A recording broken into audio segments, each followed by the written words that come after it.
We are now on the last day of January 2026. This is day 31 of 365 days of our Abundant Life series. Hebrews chapter 11 verse 1. Faith is the confidence that what we hope for will actually happen. It gives us assurance about things we cannot see. Today's topic title, God says, I'm giving you confidence in what is to come. Living in this world, surrounded by need and sorrow and disappointment and death, continuing to believe that I am the source of plenty and joy and fulfillment and life, requires faith. It takes a radical reliance on my word, specifically my promises about the day when the healing and wholeness I've secured for you will become the reality you see and know and enjoy. You know that you are living by faith when? Because you are confident of the joy and value of what is to come. You hold loosely to the things of this life.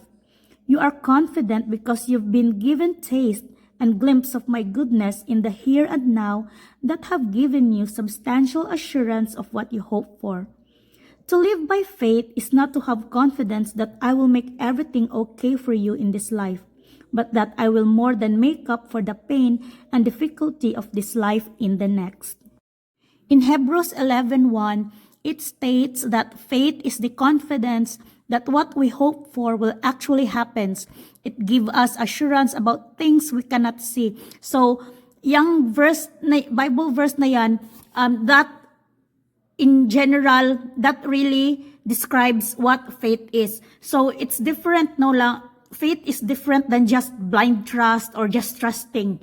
Because faith is a confident belief often supported by evidence, reason, or past experiences. Though you may not see it, there will be times that though you may not see it, but there is this conviction ba? There is this conviction through evidence, reason, or maybe in some past experiences. Ganon siya. Allowing for trust despite the uncertainty. Compared to blind trust kasi is more uncritical, unquestioning belief, regardless of mga evidence or reason. So, ganun siya.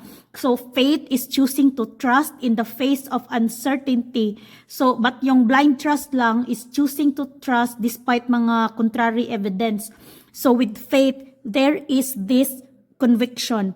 There is this deep trust despite not seeing it with your own eyes ba, there is this hope that it will really happen. So, ganun siya. It's different. Faith is way deeper. So, in today's topic, so God says, I'm giving you confidence in what is to come. And so, if you have this faith, you have this kind of confidence that despite whatever comes your way, you have this steadiness ba na because you have this hope, you have this tiwala sa Diyos na everything is just gonna be, everything that will happen or is happening for a reason.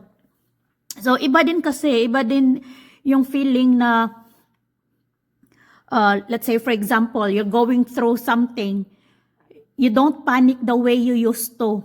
So, if you don't have God in your life, maybe you'd be like, it's different. So, it's still natural na we still get scared,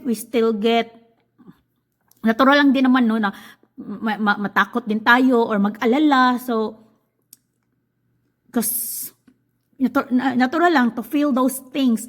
But, deep inside, you still have this confidence ba? You don't panic the way you used to. So, it's not because na you're sure that it may not hurt or you're not gonna fail. No. But it's because you've seen God come through too many times into your life. So, it's like, if you try to look back in your life, you've come to a point na you realize that God has come through so many times in your life in different ways that whenever there are times that your plans fail and there are some door closes or even mga window nag-close, lahat nag-close.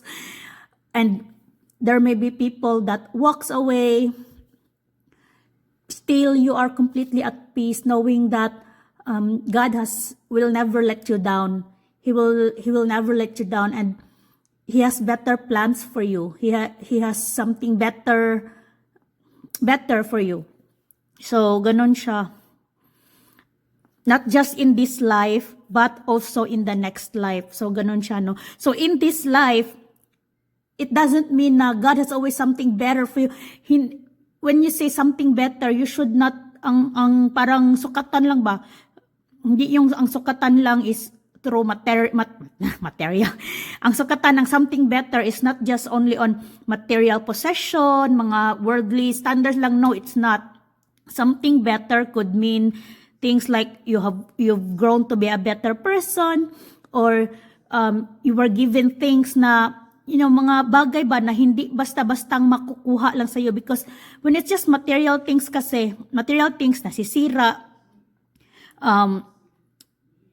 mga bagay-bagay or pera, nagagastos din, ganun ba? But things that no one can take it away from you, like peace, mga ganyan na mga bagay.